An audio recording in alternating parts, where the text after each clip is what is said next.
Самуил Машек, вот какой рассеянный. Жил человек рассеянный на улице бассейной. Сел он утром на кровать, стал рубашку надевать. В рукава просунул руки, оказалось, это брюки. Вот какой рассеянный, с улицы бассейной.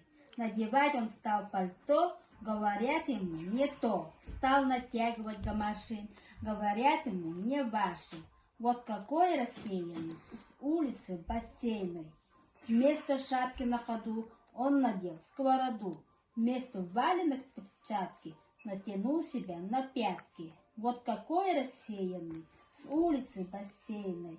Однажды на трамвае он ехал на вокзал и двери открывая, вожатому сказал: глубоко уважаемый, вагоноуважатый, вагоноуважаемый, глубоко уважатый.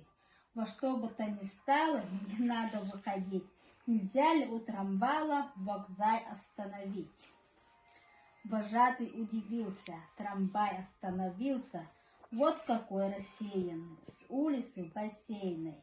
Он отправился в буфет покупать себе билет, а потом помчался в кассу покупать бутылку квасу.